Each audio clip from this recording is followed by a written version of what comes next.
I'd like to stay on the subject of playing with others, so notably Adam and Paul Stapleton. So we've talked briefly about 3BP, the three body problem. So FluCoMa plays a role here as well. Absolutely. So using NMF, notably, yes, an algorithm which somewhat underused by some people, perhaps from the grotesqueness of it's perhaps the algorithm, when hearing what it stands for, kind of maybe drives people away. I'm not sure, but so NMF you've used to create bobot, which is a rough simulation of your improvisation practices. So I wonder if you could talk about this project and how NMF may have helped you achieve some of your goals. Yeah, this was a piece that which actually exists as a film. I made a film, and with actually we collaborated on a film. I edited it together in the end. But this was shown at the NIME conference 2 years ago. There's links to it on Paul's website, Paul Stapleton's website, this was a project where we thought that we would use FluCoMa, the three of us, to produce simulations of our improvisatory practice, and of course, these simulations were knowingly silly or exaggerated, or in some ways, humorous. And I began to refer to these as there was a Melbot, Staplebot, and Bobot, right? And these were the ways in which I referred to it. I think my colleagues were a little bit ashamed at my sense of humor, but and the way we went about this, I think, was kind of interesting. We played together and took a multi-channel recording with each of us separated out, and then we used this to we reflected on what we were doing collectively and interactionally with each other, and then use this to suggest these bots. And in my case, I sort of identified, a bunch of things that I seem to do.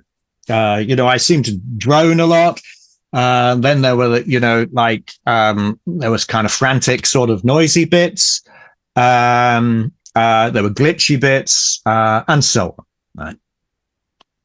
And I felt that intuitively. And then I used NMF to actually analyze my own, performance into a bunch of dimensions. I can't remember. I suggested quite, I parameterized the NMF so as I think it was a relatively small number of dimensions. And to see, and see what NMF came up with, and then use the kind of amplitude of these to, although the activation level of each of these bases, to configure algorithms which produced impersonations of me. So I made a bunch of algorithms which produced impersonations of me, and then these were then driven by the activation levels with respect to bases, using live sound. So developed using the recordings that we'd done, and then brought into an improvisation session with live sound. And and this is mad, isn't it? So yeah, that was what more can I say? It's mad. Why did I do that? Why on earth did we do that? Well, it's really interesting, this idea of being able to simulate oneself and to engage with one's own material, and even in the context of this archival turn that we talked about earlier, it's something that's certainly quite novel, I think. I mean, perhaps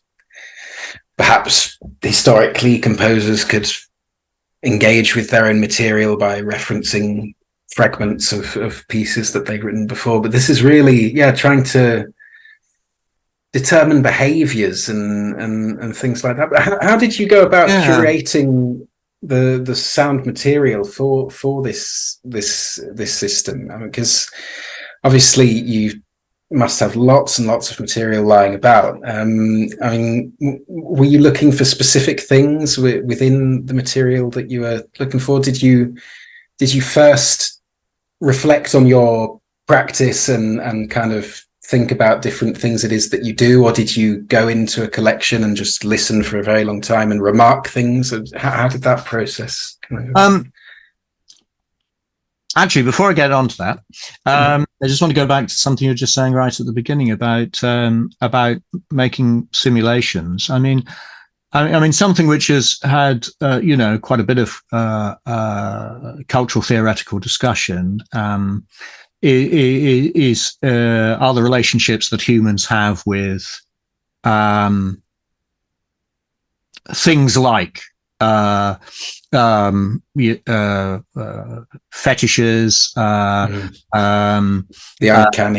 uncanny, ventriloquist dummies, dolls, things which are in this this unheimlich zone, and this is something that in this project we were very much attuned to, and in particular, I became quite obsessed with E.T. Hoffmann's story, The Sandman, which is actually, which I think was Freud's source for the unheimlich, which of course then got developed in surrealism and elsewhere. Which is a fascinating story about someone who becomes obsessed with a doll, and I did also a performance quite a few years ago now, and this is actually when I first met Chris Kiefer and Alice Eldridge and a number of other researchers looking at things algorithmic. I did a performance a while ago with a ventriloquist dummy, and whose body actually you can see in the background there. I remarked the head. Yes. So that's the body of a ventriloquist dummy that I call Stooky John. Right. And his head's been ripped off. Now I'm not quite sure where his head is actually. I think, but his head is used for binaural listening. There's another doll's head by him. That's actually from a different murderous, hideous-looking doll that I have, but whose head had also fallen off. But sometimes they go together. But anyway, I did this performance with a ventriloquist's dummy, which was listening to the room, and the conceit of it was that some live coding was taking place in the ventriloquist's dummy's mind, and then this was providing control voltages for my modular synthesizer. At least that was the conceit of it. And there was a big visualization of the mind of Stooky John with the code. And there was I wrote a little kind of esoteric language, which was in Stooky John's head. These kinds of relationships I think are fascinating. And again, that uncanny sense, that disjointed sense, and what's going on in that, and the many different things that can go on in that, I think is a very interesting and diverse field, which again would enrich a large amount of our contemporary cultural discourse about technology and relationships. And would very much enrich discourses in a lot of mainstream human-computer interaction. But that was just a reaction to something else you said, and then you asked me another question. Remind me of it. Yeah, well, I was wondering when beginning to work on the bobot project, how you curated the sounds that were at the source of this. So the NMF analysis was that was done on this one specific recording. So there was this one specific recording that we made, the session that we made, and we did a kind of like, as it were, standard sort of group improvisation session, and we selected a recording from this, which we felt had the kind of variety that we wanted to investigate, and then that one recording was the subject of the analysis. So it wasn't based. So it was just a single item in the corpus that I was using. But I have used NMF over a broader range of things. There was a performance at SARC a year and a bit ago, I think, called The Sorting Box. And in that, I worked with a set of recordings made during the course of a year. So this was in December of 2021. What year are we in? 2021. Yeah, December 2021. And so it was an archive of everything. Well, not everything, but a selection of things, a variety of things that I'd worked on in 2021. And then I made a series of time compressed snapshots of each of the recordings. These were long form recordings, so 5 to 20 minutes or something like that, fairly long form recordings. And I made a series of snapshots of these, and then out of that series of snapshots was then made into a single file, and then that was subject to NMF, looking for a number of bases. And then the live sound again was matched against those bases and used to suggest files from the archive, right? So depending upon what the live sound was doing, an array of files was suggested that you might want to use. And I could run this in two ways. And one was to go, give me what's most like, give me from the archive what's most like the current ongoing sound that hasn't been used already. That was one way. And the other way was, given the ongoing sound, give me from the archive a set of options which is least like what, is going on that hasn't been used already. And then this would automatically be mapped across a controller, which I could use then to mix the sounds. And so again, this enabled sort of relationships of similarity and difference between the ongoing sound and the archive to be dynamically thrown into the mix. There's one other aspect I'd like to talk about, where you've been using some of the FluCoMa tools. You often talk about walking and suggestions of the idea of rambling and physical exploration as being a part of your work. So this is something that I find really interesting.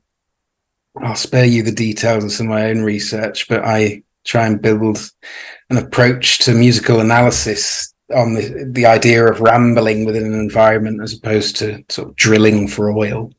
But in your work, however, this goes beyond a metaphor. There are several examples of you going to sites, taking photographs, and I think even talks about miking up a brick at one point. All sorts of stuff. Yeah, and I quote also playing the confidence level of FluCoMa's pitch analysis to convince yourself that you were finding piano melodies as the wind blew through an abandoned house, which is lovely. So I'd love to hear specifically, perhaps departing from that example, how you listen to a space, both when you're there, but also, for example, navigating field recordings. And how do you allow algorithms to augment your listening to an environment? What role will these different listenings play in your creative process? So I should give credit here to Tim Shaw, colleague and collaborator and friend of mine. And we, a few years ago, formulated what we call mythogeosonics. And this itself is a concatenation of two lines of intrigue associated with other folk. So Phil Smith, very interesting writer, has formulated, writer and performer, has formulated the idea of mythogeography. And he intends this as a kind of corrective or an expansion on the idea of psychogeography. So psychogeography, as formulated by Guy Debord, is concerned with the effects that an environment has upon people, and Debord's formulations are largely psychological in character. I mean, he might have, like psychoanalysis in mind when he thinks about the psychological effects or the emotional effects of spaces. But Phil Smith wanted to expand this, wanted to expand it from psychogeography to mythogeography, to think more expansion in a more expanded term about the myths and deeper history of places and the more varied their effects and character can be than is typically talked about in work which is inspired by psychogeography. And there's a memorable passage in Phil Smith's writing where he talks about, contrasts the mythogeographical approach with heritage discourse. When you think about a place as being like a Roman fort, and it was a Roman fort, say, for about 30 years most. The rest of its life, it's been the site of, where cattle grazed, where a building site where the materials of the fort were reused in other housing, a jam factory might have been built there, etc., etc., etc. So Smith's idea is to really kind of extend one's conception of the identity of a place and connect it with historical and creative work of a variety of sorts. And Tim and I were very interested in this idea and bringing maybe some of that thinking also to how one works with field recordings and one works with, the listening to particular places. And so not ignoring the sound of the M62. Not ignoring, the fact that howling wind made you think that you'd been visited by a ghost.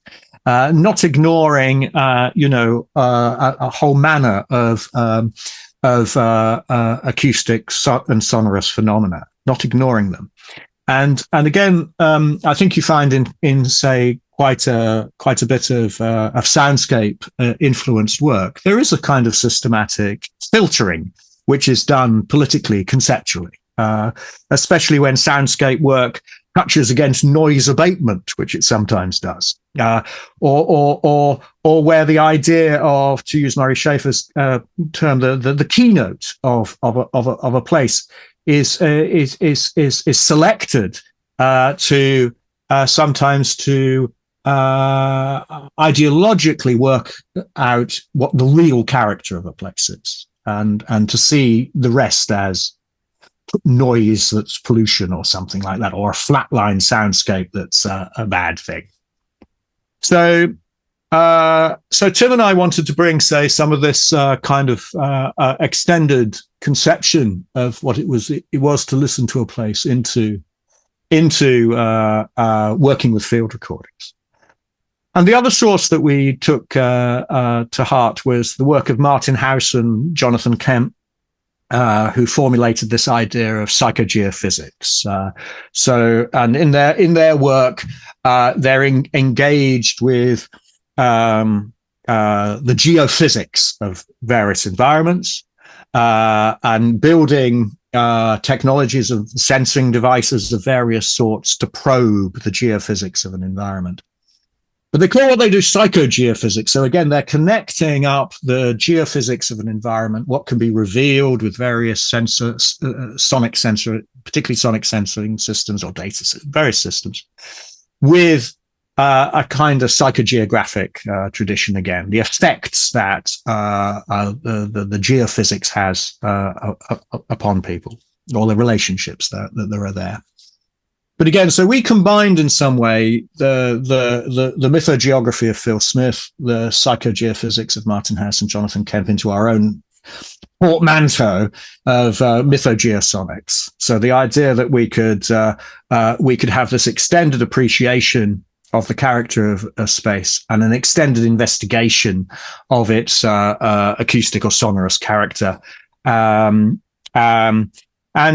we've conducted a number of projects in that regard. And this connects with walking, because an undocumented feature of many field recorderists' practice is how do they get to where they deposit the microphones? Well, they walk there, so they probably take a bus or a train or maybe even fly.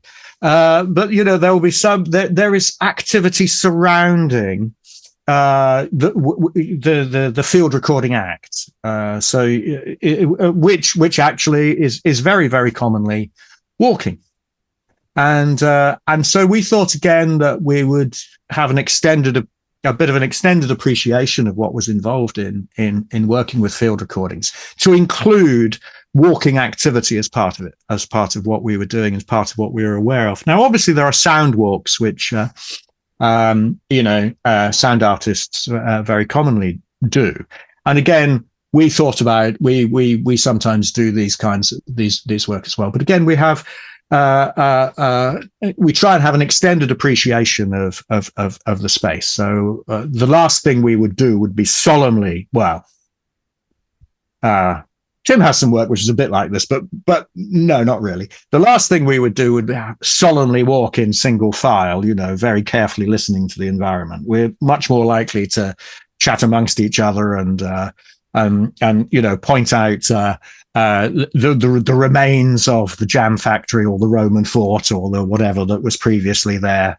Make the occasional recording, bring some little synthesizers and improvise in the environment and so on. But walking, it's interesting. You were mentioning about walking metaphorically and thinking, as a kind of metaphor. But actually, I think there is sometimes this interesting zone where things are more than metaphors, and it's more than a metaphor. Thinking about walking and thinking about the way, say, I might organize an improvised performance. There's a set of common kind of values and percepts there to do with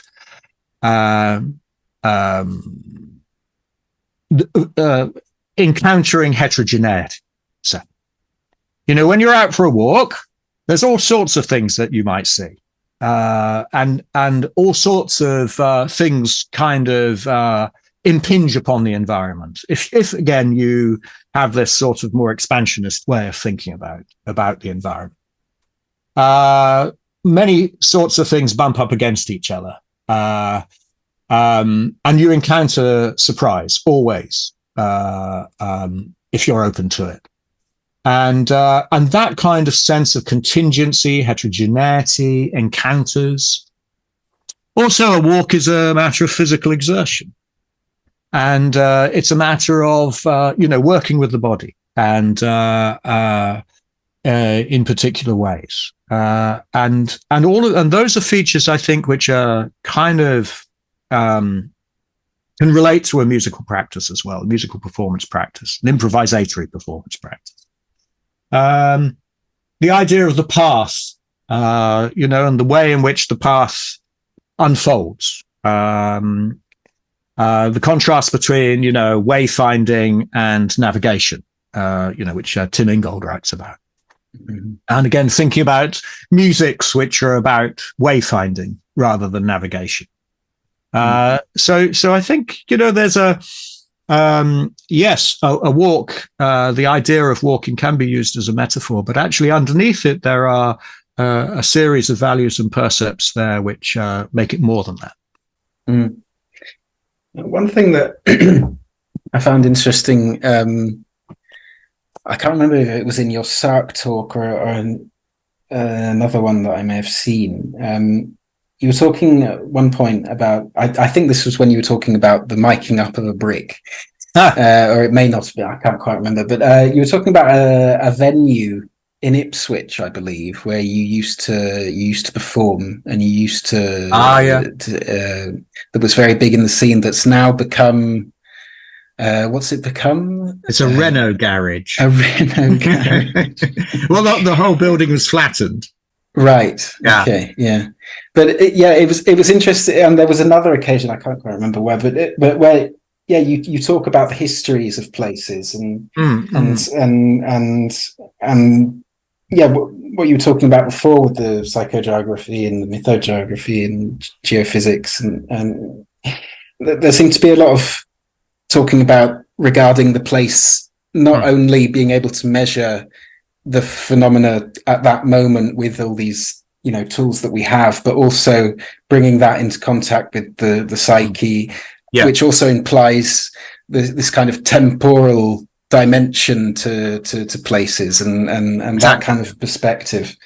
And it also made me think of you talked about, it may have been for the sorting box, but it may not have been. You talked about becoming somewhat obsessed with a painter from Ipswich, I believe. John Moore.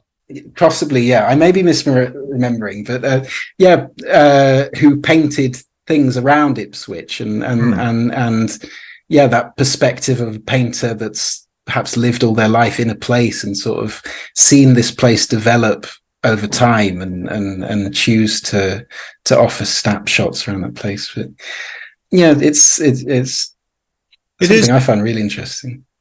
Yeah. I did. So the piece you're referring to was a performance I did at the Spill Festival in Ipswich, which is usually an annual festival in Ipswich. It's on this coming autumn. And the Spill Festival is quite a long-standing festival. It used to be at the Barbican in London, and then it was relocated to Ipswich because the man who was running the festival at the time, Robert Bassetti, he is from Ipswich, and it's one of the exciting things in my hometown, and it's quite certainly when Robert was curating it, there was quite a lot of risk taking in how he programmed it, and some quite performance art, body-based performance art that a lot of people would find very uncomfortable. And Robert programmed me for one of the slots at the last Spill Festival he programmed a couple of years ago. And I did a piece called Memory Grinder Resonance Machine. And it had various parts to it. There was an installation. The whole thing lasted about an hour. There was an installation. I read a text, and then I, improvised with various materials for 20, 25 minutes as well. So it was about an hour long performance. And I selected 4 sites around Ipswich, which, as I say, is my hometown, and near to Ipswich I live right now. And these were sites which in some way had a personal significance, but also I sort of entered into different kinds of mythologies and histories of varying levels of scale. And the brick to which you refer was found at a site of a mansion just outside the town, or, well, it's now well in the town, but when it was built, it would be more on the outskirts of it, which one of the local Huguenot families, local aristocracy, lived in. And this building was demolished when I was quite young, and it became like the equivalent of a bomb site playground for a lot of us kids growing up, and I had these various sort of fragments of memory about there, and but it was built over with a new housing estate. I don't know, about 30 years ago, something like 20, 30 years ago, with very large, highly desirable residences. And I thought I'd investigate the site. And of course, around the edges, there are traces that remain. There are traces that remain of this estate. There's what I think, for example, is a lump of wood enigmatically out of the ground with a rusty metal hook on it, which I think was where their tennis net was hung. There's still some embankment around one side. There's still an interzone behind some of these luxury houses, which features the overgrown rose garden that was there when I was playing there as a child. And I found a brick. Which was characteristic of, and I found an old photograph, and I think this was a brick from the window of this mansion that we played in. And so I made a series of recordings around this environment, and I looked into the history of this house and found a reminiscence of an 80-year-old woman who remembers being invited by the aristocratic family as a girl guide, and they sang songs around the campfire at this aristocratic house, and they particularly remember singing "Oh no, John, no, John, no, John, no." That sort of kind of probably fake song, but folk song.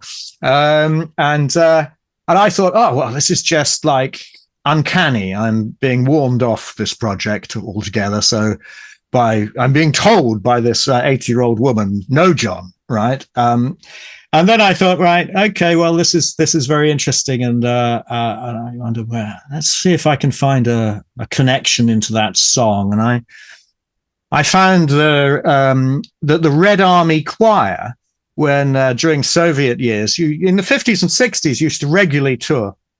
And I found this amazing recording of the Red Army Choir singing, "Oh no, John, no, John, no, John, no." So I subjected that to various manipulations and had that as one of the pieces that I played. And at the performance I did at the end of it, which finished with a kind of spectrally transformed Red Army Choir mingled with hydrophone recordings taken from the dock and so on, and quite a melancholic end. A fella came up to me in tears and said, who was a member of test department and had played with the Red Army Choir. And he said, I recognize that. I recognize the Red Army Choir. And these kind of uncanny connections, I think, are just really interesting. And there's nothing reductive there. That there's no way I can say, I can tell you the story of this piece without telling you all of that. Without telling you that, I played at this site as a child. That's led to various associations. I found a brick. I scraped a contact mic over it. I found an account from a 80-year-old girl guide. She talked about singing this song. Then I found a recording of this song. This made me also think about, the Soviet era and growing up in the Cold War. And then lo and behold, someone turns up at the concert who's actually played with the Red Army Choir. I mean, these are the kinds of things that really, the kinds of associations, open-ended associations and entanglements that really excite me in things. Mm. Oh no, it's really beautiful. Lovely perspective, and yeah, these kinds of assemblages, and rather than just kind of,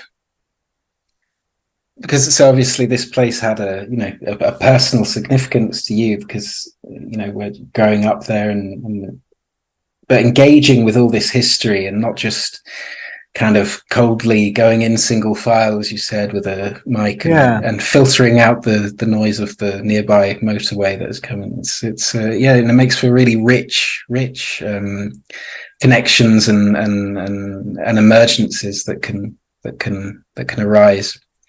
And that's exactly the sort of thing Tim and I wanted to capture when we formulated this idea of mythogeosonics. And like to be open to an extended mythological appreciation of a site, and its and connecting with its history, its geography, its geology as well, and thinking of multiple ways in which you could work sonically, multiple ways in which you could work sonically. There's another piece Tim and I did which we called Berlin Sensor, which was at the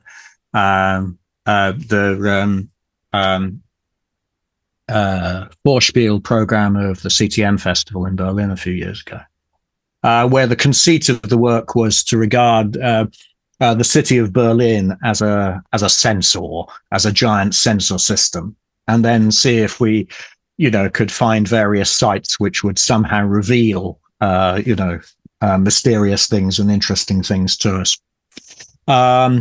So again, like there was a conceit that motivated the project, a provocation, a brief, if you will, if you want that kind of designerly discourse. But there was something that was the germ of a project, and then we had multiple reactions to that, and created a series of activities, walking activities, and also performance work in relationship to that. Great. Perhaps to finish, I'd like to move on to a few more kind of broader questions, returning now perhaps to more kind of designerly centric kind of vocabulary. I'd first like to come back on something that you again mentioned in your SARC talk. So we've established you have a long history, not only in HCI but also in computer supported cooperative work, which aren't quite the same thing, but similar ideas gravitating around them, I suppose. You mentioned your long-term struggle with the rationalities attached to computing and user-centered design, which you describe as problematic. And this topic has cropped up in in a few of the previous episodes of this podcast, and I'd love to get your take. So notably, kind of fighting against the idea of a kind of ideal HCI, which is sold to us as being desirable, where the relation between machine and human would evaporate, where the sending of messages between the two would be seamless, perfect, and optimal, to borrow Sayre's words. So we've been skirting around this idea when talking about AI earlier on, but I'd love to get your ideas on interface and relationships with machines and translation of agency, especially with this background that you've got in HCI. Yeah. Quite a few years ago, I think this is in the 90s, I wrote a paper with computer scientist Tom Rodden, which we called Exploding the Interface.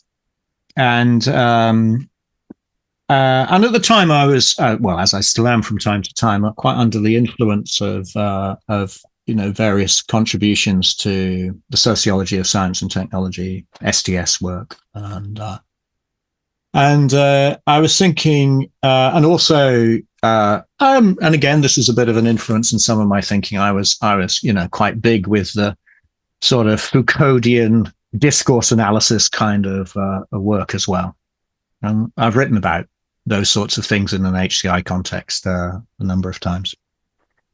And I thought I'd do a kind of a discourse analytic approach to the interface and how the concept of interface emerges. And of course, interface works within a field of concepts where there's some separation, right? So there's a separation between one element and another element. And then there's an interface, which is a location of problems, a location of challenges, of issues, which, of course, so it's dependent upon some kind of separation. And then, of course, the curious rhetoric of HCI is, in some ways, well, having separated user from system and identified this problematic area of interface, we now have as a design challenge mending that difference, mending that separation. And the question sometimes arises, well, the nagging question arises is, well, to what extent does the problem of the interface arise because you've already made the ontological separation? You've already made an ontological separation. So to what extent is this problematic zone come into existence as a result of your own operations? Is it not possible to, dispense with this idea of the interface and dispense with the field, the separations that create this locus of trouble? And so from time to time, and that was kind of the argument that, or one of the arguments in this paper that I wrote with Tom Ron. And from time to time, I've kind of replaced the idea of I thought, instead of the interface, can we not think about interfacing? Can we not think about activities? So rather than situating something, identifying a locus for something, can we not think of something as something more processual or something more practical, embedded in a practice of interfacing, right? And if one were to think about that, an interfacing is something which, accepts that there's an ontological field, that there might be separations in, and then there might be relationships, but this is an ongoing activity. This is an ongoing practice and process that might actually be ongoing moment by moment. So in some of the improvisation scenarios and some of the ways of thinking about improvisation I was talking about earlier, I think I'd quite like to think about things a little bit like that. So, what separations there are, am I a user engaged at the MIDI interface, or am I just standing by listening to, like a drone for 20 minutes? Those are different positionings and those are different relationships, and they might occur as a single performance unfolds as well. So, so shifting a focus from having, fixed entities ontologically separated to in terms of thinking about how, if those fixities do emerge, how they're produced. And part of the way in which they're produced is through the rhetoric of HCI, is through the conceptual commitments that HCI has. And those conceptual commitments also have parallels, of course, with the development of commodities and commodity production. So the interface then becomes a site of elegant design, or something that hides the workings of an application, which is not available, except through the interface, right? Mm. And this is actually one of the reasons why I like pure data and not Max, is because all of the workings are on the same level, and there's none of this interface nonsense hiding away the difficult stuff. Truly, that is one of the reasons why I work with pure data. Is I like the way, what might be regarded as a widget and what might be regarded as a code element commingle, and and there's and you can nest things and you can do things about that, but as it were, the natural state is for them to commingle. And Karen Barad has been quite an influential thinker on me in recent times with respect to some of these ideas, and her sort of reading of Niels Bohr's understanding of quantum physics, and how the experimental apparatus creates a kind of an enframing within which phenomena become palpable. Right? So, but without that enframing, kind of combining Barad's language with a bit of Heidegger there, but without that enframing, there's it's indeterminate what happens. It's indeterminate what happens. But with that framing, it becomes determinate. And that idea that some kind of bounding, some kind of apparatus in a extended sense, it creates the differences, the separations, and is productive of the phenomena. I think that's a very interesting way of thinking, and it is actually also a way of thinking that can be applied, I think, to some of the foundational commitments in computer science and certainly in artificial intelligence, cognitive science. I mean, so if we think of like all of those thought experiments, like Alan Turing's imitation game, or we think about or responses to it, like John Searle's Chinese Room. These are all thought experiments which involve some kind of enframing, some kind of boundary, some kind of bounding, some kind of restriction on what can pass across that boundary. So in the Turing Mind 1950 paper, what can pass across that boundary is gendered impersonations at a teletype. I mean, it's a complex paper, actually. It's not actually exactly as people tend to relate it, as if it's a complex one. It's about indiscernible differences in deception. It's not about simulation in a straightforward way. It's a complex paper. But anyway, there's still this kind of restriction of what kind of can pass in and out, and it's the same in Searle's anti-cognitivist idea of the Chinese Room. There's a thought experiment about restrictions about what can pass in and out, and so these kinds of boundings, they're productive. They're productive of all of the writings following on from Turing. They're productive of cognitive science. They're productive of particular ways of thinking about things. But what's often unnoticed is how that enframing takes place in order to create those possibilities of discourse. And in some ways, I think, as you can probably tell, my practice, my disposition, my passion, to the extent that it is to not take those things for granted, is to see those enframings as productions, as things which are brought, as practical affairs, as things which can indeed come into existence and can indeed have their effects, but things can also be otherwise. And actually, sometimes it's kind of interesting to follow the wavy path otherwise. Mm. Oh, it's a really fascinating take. And we'll be, I think, sort of concluding our chat a bit later, sort of returning to the kind of emergent ontologies of displacement kind of perspective that seems to be at the basis of a lot of your thoughts. But perhaps before that, I'd like to concretely talk about something you mentioned there, which I'll tentatively ask, but it's because I would really love to hear about your relationship concretely with your creative coding environment, which is pure data, as you talk.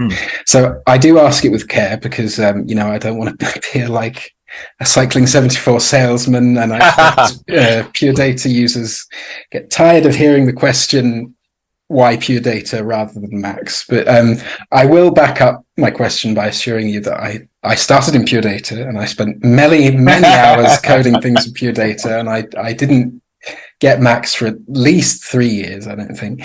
I was seduced by the shininess of the interface, the tidiness of some of the patch coding we can do, but more seriously by the breadth of the plugin libraries, for example, or the scope of scripting that was possible at my level, because I didn't have the chops to write externals or PD objects, but I could write JavaScript, that kind of stuff.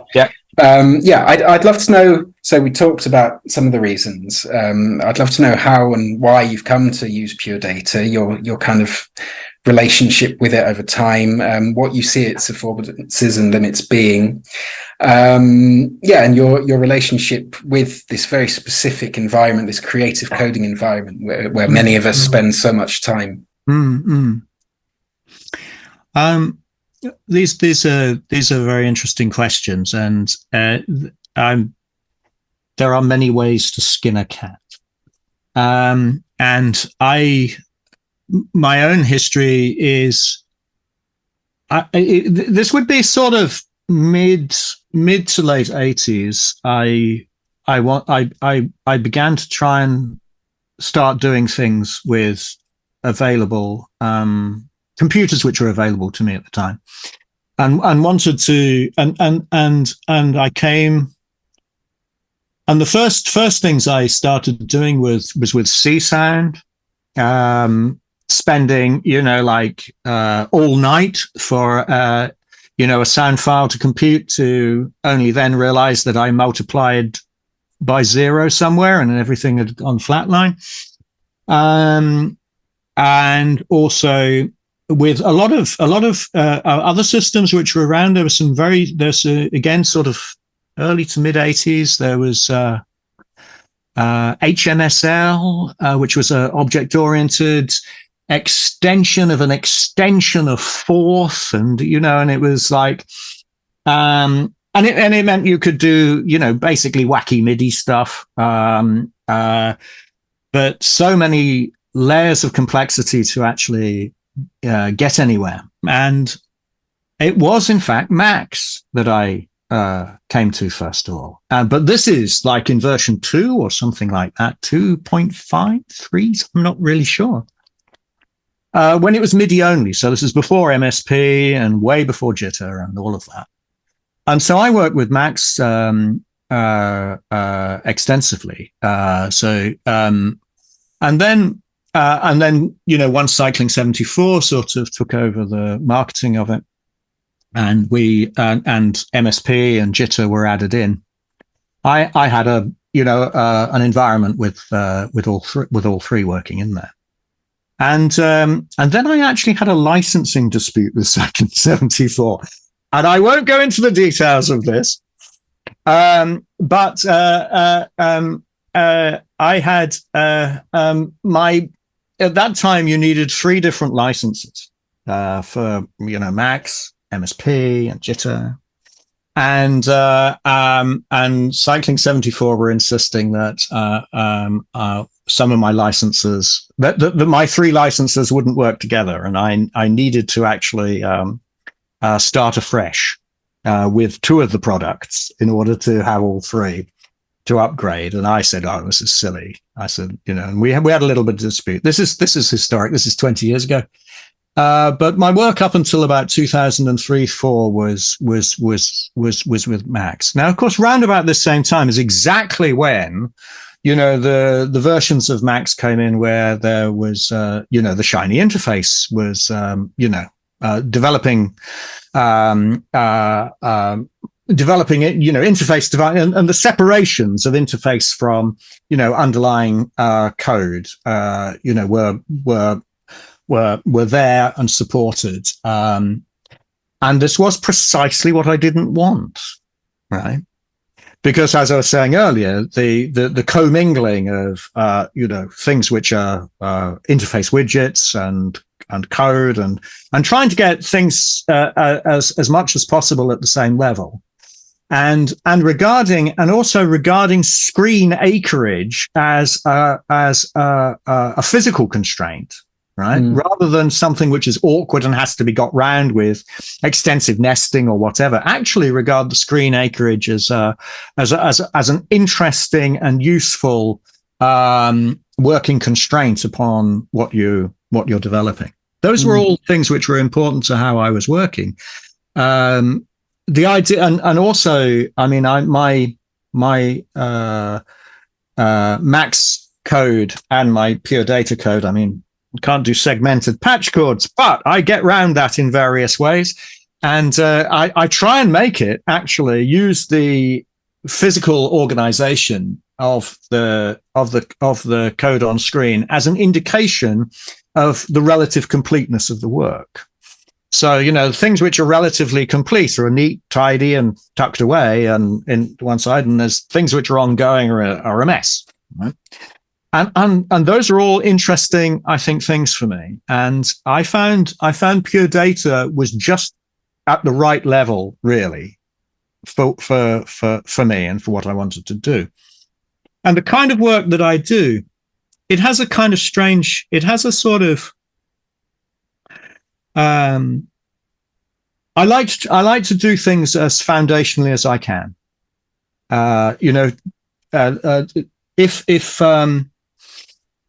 If there's an algorithm to write, I'll try and write it from first principle. And if I fail, then I will try and fail interestingly. Right? So it doesn't concern me a great deal, or it doesn't always concern me a great deal, the availability of certain kinds of libraries. If there's a library which consists of basic stuff, okay. But if there's a library where a lot is built in and a lot of other people's work you have to accept, it takes me a while to get happy doing that. So it's taken me a while with FluCoMa, right? And it's precisely taken me a while with FluCoMa. So there's quite a few things that I'd quite like to do and still quite like to do from first principles. And the fact that I do it badly and the fact that I don't write in C, I don't write, and I'm still working with abstractions and, with pure data objects and vanilla where possible as well, that I'm working in this kind of, crude way. Is part of how I do stuff. And if I get my developing stuff from first principles wrong, I try and make it interesting, spectacularly wrong. That's really interesting. And yeah, that idea of screen acreage as well is something that,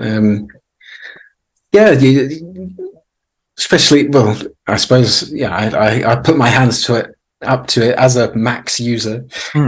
It's something that, it's not something that I kind of think about that much anymore, I suppose. It's, I've kind of got into this cycle of breaking things up into sort of neat packages and abstractions and even now I've got into this habit of making help files for every time that I finish kind of conceptually finish doing an abstraction that will do a task that I know I want to use again. I can, and that way I kind of can put it in a drawer or in a folder in my computer conceptually and kind of forget about it and know that if ever I need it again, I'll be able to kind of find it again.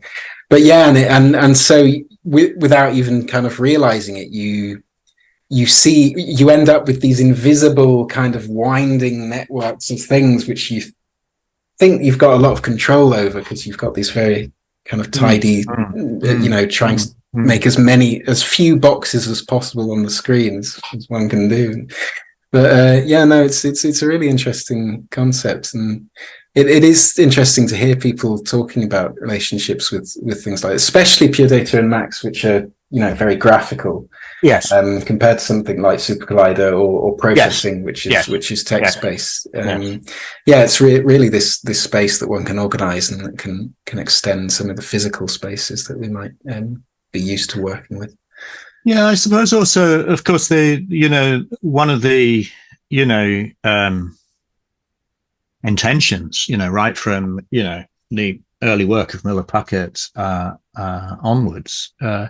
In some sense, there's signal flow going on, and you're seeing signal flow, and of course there's always a tension between something which is being computed at a very fast rate versus something other signals which are at a very slow rate, and how do you have all of that in the same space, and that leads to various troubles and specific resources required, to move between, say, control signals and audio signals and so on. But that fundamental idea that there's some sense of signal flow and connection going, which of course you don't get clearly from a text-based language. Whereas you don't clearly get that from looking at Super Collider code. I mean, the practiced eye does, but you don't, and I mean, I haven't done much work with Super Collider because, again, I suppose this, I'm so much in love with the scruffiness of non-segmented patch chords and mess on the screen and screen acreage. That just makes such sense to me as a kind of messy, appropriately messy way of working, But sometimes I work with, I've worked with other languages, Python from time to time. Years ago, Prolog, that was kind of amusing. And things which have different programming paradigms. But I keep coming back to pure data. And I'd be remiss not to give a quick shout out to James Bradbury, who worked on the FluCoMa project, who also built a library, as you mentioned, Python, who built a wrapper around some of the command line tools for FluCoMa, that make them available in Python. So if anyone out there listening is wanting to use some of the FluCoMa stuff in Python, that exists. I think it's FluCoMa Python it's called, or something like that. I can't quite remember. Great. One question I wanted to ask you, which is kind of taking a bit of a sudden left turn, but or right turn, or whatever. I'd like to ask you something that's cropped up in a number of your writings, which struck my interest on quite a naughty personal level, I suppose. It's your use quite often of the word annotation. Which so sometimes to designate what one would perhaps more naturally refer to as a label or a classification or a collection. So I just wondered maybe if you could explain the choice of this term, perhaps in the context of your Archive X project. Because in some of my current research, I was also struck listening to you talk about Karen Barad's ideas of intra versus interactionary action, because in the team I'm working at the moment, we talk about inter and intra documentary annotations. But interesting. But anyway, I think it could be interesting to discuss the term of annotation, or maybe even terms that we use when talking about archival things in the context of FluCoMa and corpus navigation. I think this is I talk about annotation for a very specific reason. It's a term which has a specific history, and between about 2005 to 2012, I worked very closely with Bill Gaver and the people working around him, who at the time we were based at Goldsmiths College in London. And Bill is well known for bringing a kind of design-oriented approach to HCI research, sometimes characterized as research through design, or research through art and design.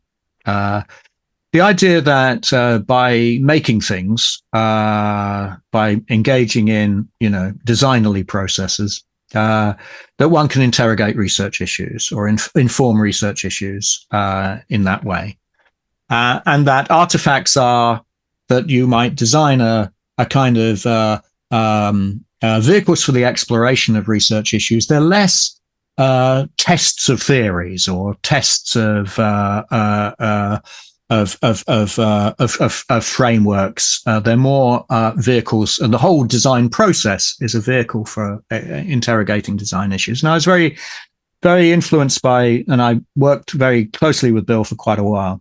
So some of the classics coming out of that laboratory also involve me. And I in particular, did a lot of ethnographic work, looking at the kinds of designs that that group were producing, and what happened when they, people worked with them, and studies and use sort of, as I say, anthropological, social scientific research methods to investigate those things rather than sort of classic HCI user studies.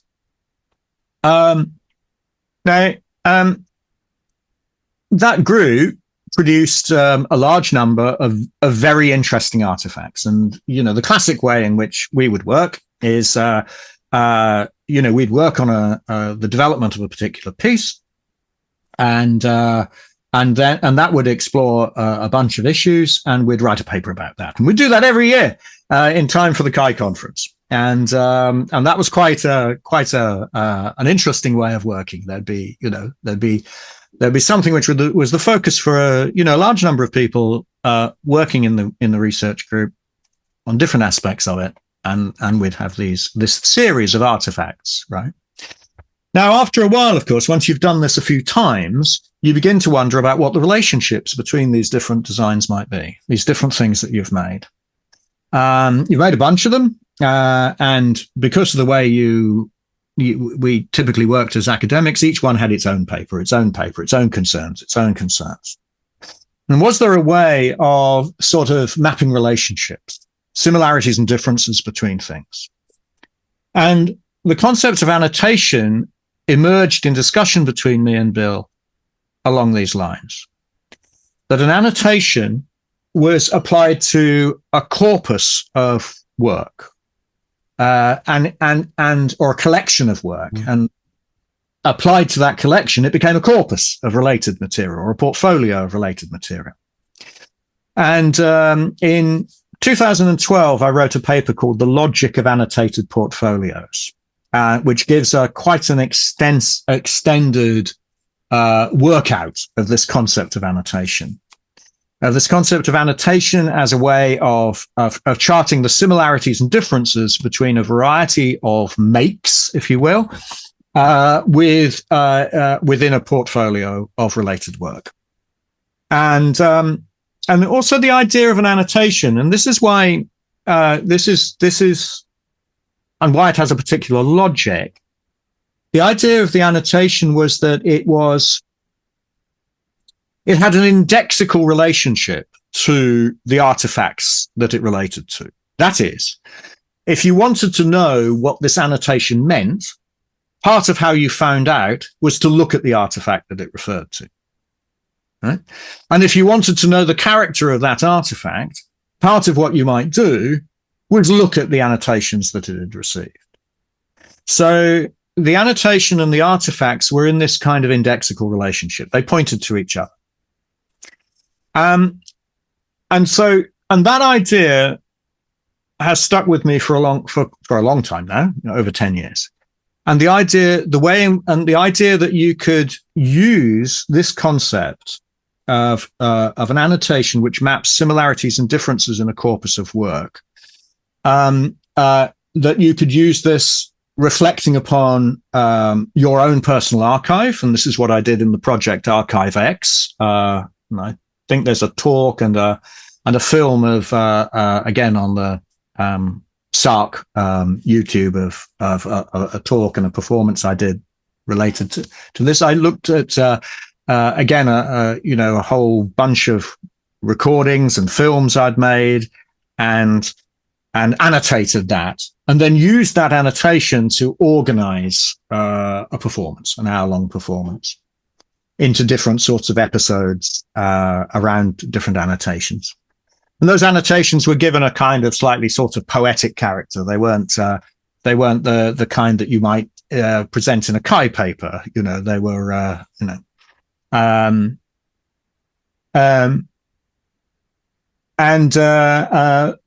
so that's one kind of idea, that taking a whole bunch of stuff, charting its similarities and differences in a way which illuminates and is illuminated by the corpus, and use that as a way of organizing work.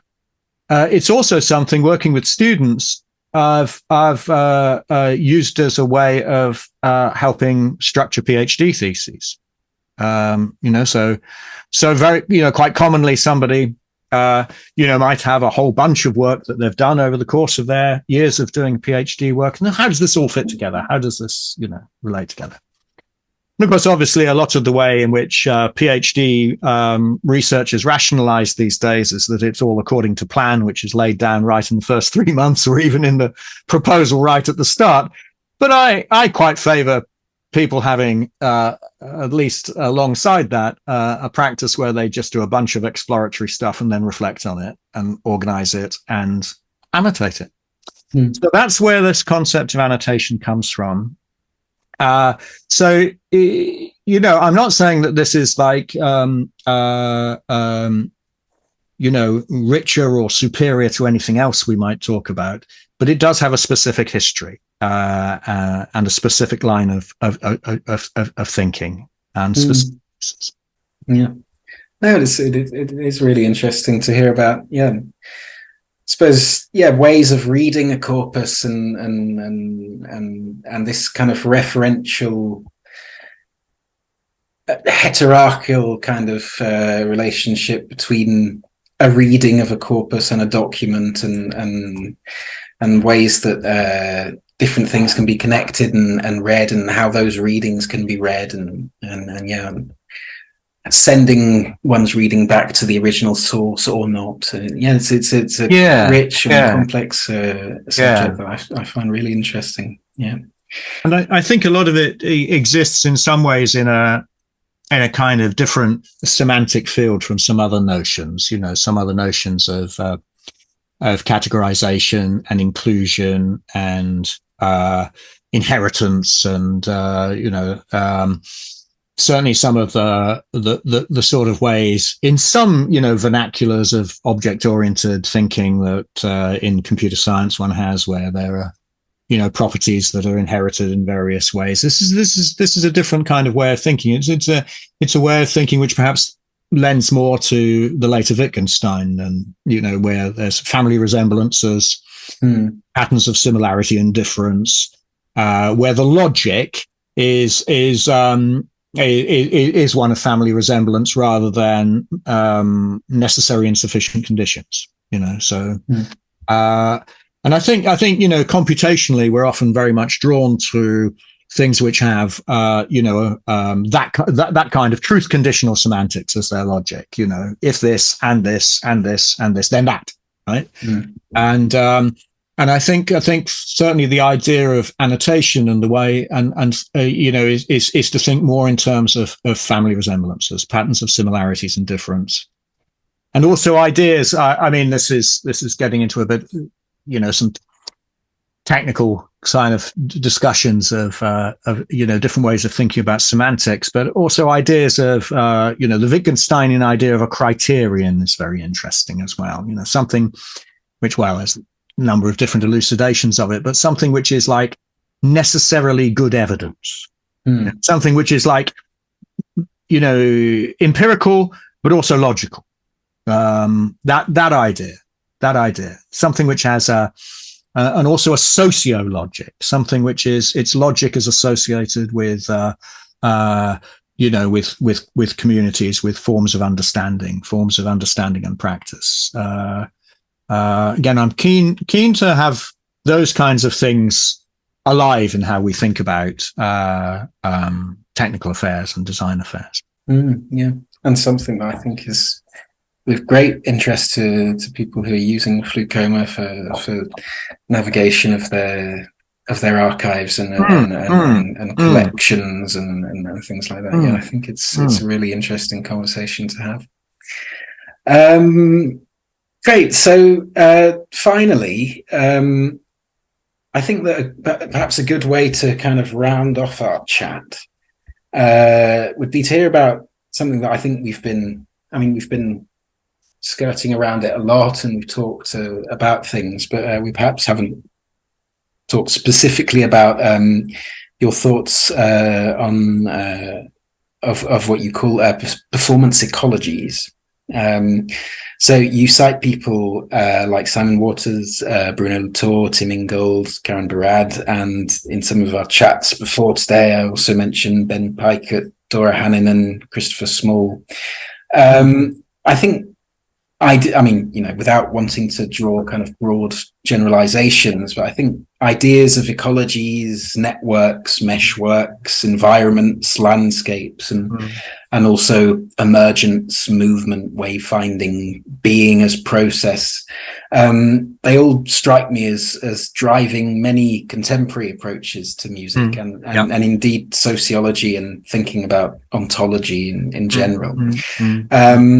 However, many of the people that gravitate around metaphors and perspectives of this kind seem to have their particular bespoke views, which incidentally is very much kind of in keeping with the ideas that we're talking about. I wonder, maybe to finish, you could explain what performance ecologies are to you, and perhaps how you situate your thinking in regards to other approaches. Yeah, there's certainly a lot of related thinking around, and in some ways, to unpack that, there's no substitute for careful scholarship, unfortunately. So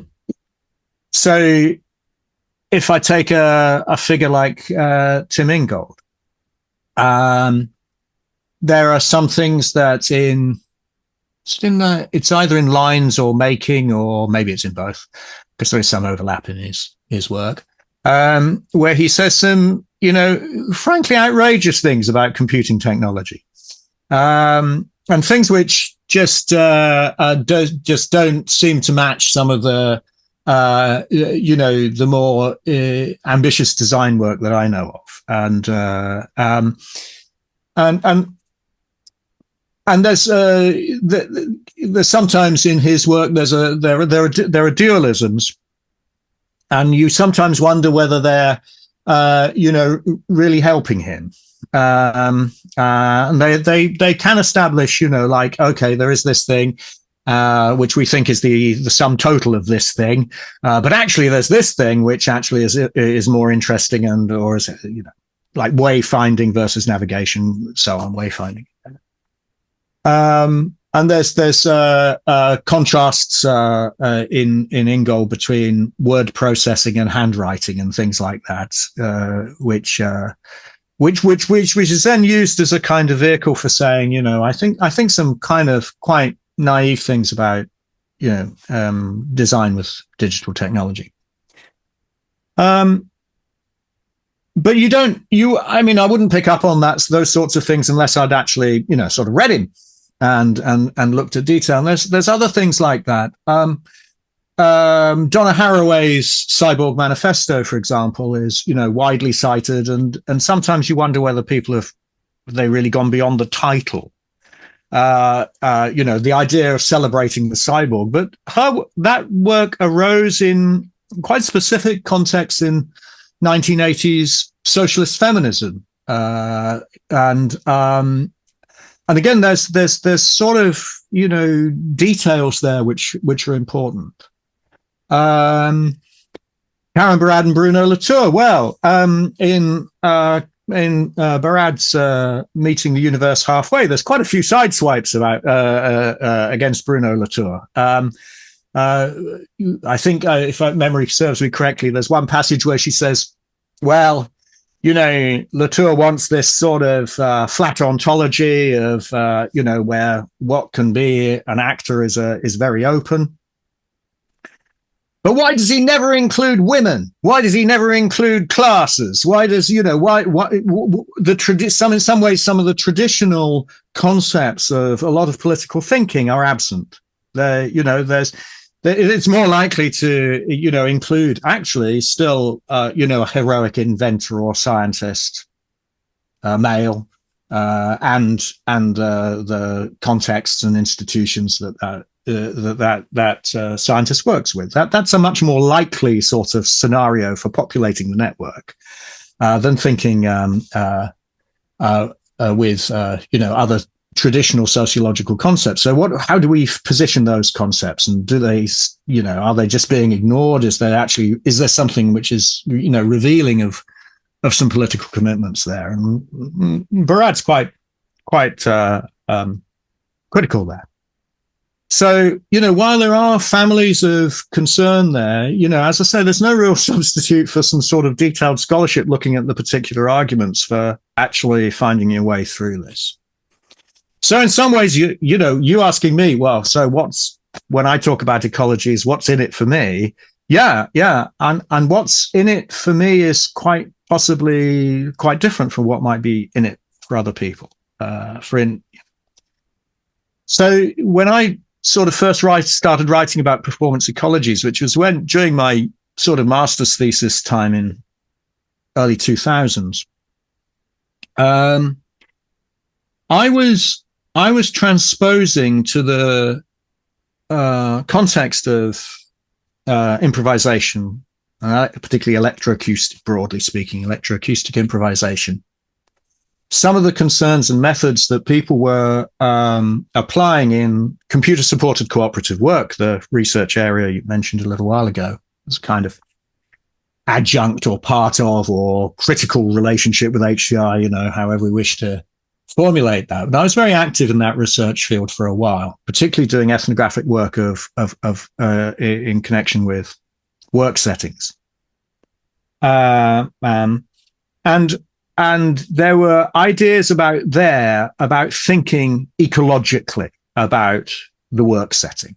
And this in part was also borrowing from ecological psychology from J.J. Gibson. The idea that the idea that a socially organized work setting would make available at a glance certain kinds of you would know certain kinds of things about a work setting because of how it was physically organized, because of the artifacts there, because of maybe the way people in their embodied activity would display what they were doing, and that you'd be able to pick up on those things and seeing a sort of work environment as an ecology of multiple artifacts, people, devices, all sorts of stuff, gave a take which I thought could be interestingly transposed into looking at electroacoustic improvisation. And that's very much what I did at that time. And so the idea of a performance ecology for me came from that. So it came from thinking about, well, rather than, thinking about our relations with devices, artifacts on, like maybe say some of the dominant work in Nime was and still does do, which sees things in a certain sort of on a certain kind of HCI paradigm. Let's think of an extended ecology of artifacts, devices. See what different gestures or activities different ones afford. See all of those things in relationship to each other.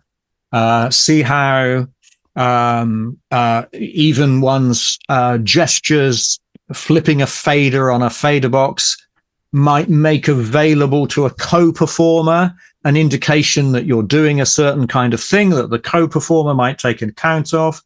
See how those things also might be made available to an audience, et cetera, et cetera. And those are all sort of affairs that I felt were appropriately thought of as ecological affairs, as thinking of an ecology of performance. And Simon Waters, he writes about performance ecosystems, and his perspective is I think slightly different. I think his perspective is not so much or not exclusively on that kind of local structuring of performance activities, but in terms of further material, cultural, and historical contexts in which those performances take place. And so certainly in his more recent work, that's the direction, that's what we're, pointed towards looking at, is And some of his recent work on the history of the flute which is really fascinating, and that kind of points in that sort of direction. Yeah, but I in some ways was looking at certain sorts of things which were more within a kind of local or even tabletop full of shit context. So thinking about performance ecologies then makes me think. Sometimes I have the slogan of ask not what's in the artifact, but what the artifact is in. Right. So ask not what's. I gave a seminar once, I think, on this, which was about. It was at. I think it was at Huddersfield. It was one of the creative coding sort of events. And I had the slogan, ask not what's in the code, but what the code is in. And that's an adaptation of a slogan of J.J. Gibson, where he kind of ironizes cognitive psychological approaches to visual perception by saying, ask not what's in the head, but what the head is in. Right. And that's really, in some ways, that's the turning. That's the turn. That's the in some ways the ecological turn is. Once if you have a sort of bounding, an enfrainment, a segmentation of something, be it an imitation game, a Chinese room, a quantum physics experiment, or whatever. You have some kind of or a conceptual one. And you have some kind of bounding. I think to go ecological about that is to ask, well, not what lies within, but what does that whole construction, what's outside of that whole construction, what does that lie within? And that to me is the kind of ecological turn. And it's something, it's a strategy that I think I like to apply to research issues very generally. That's great. And I think very, very elegant and concise kind of formulation to refer back to many of the things that we've been talking about today. John, thank you so much. It was fascinating. It was really, really interesting. For the people who are listening, as usual, all of the links that and the references we've been talking about today are going to be linked to on the page of the FluCoMa Learn platform, where this video will be living. And if you're watching on YouTube or any of the various audio podcast streams, then there will be a link to that in the description. So yeah, John, thank you so much. That was really, really fascinating. It's been a great pleasure talking to you. And I shall hope to see more of your work in the future and speak to you again soon. Yes, and more FluCoMa guaranteed into the future. Oh, yes. Good news. All right. Speak to you again soon. Okay. Bye for now. Bye.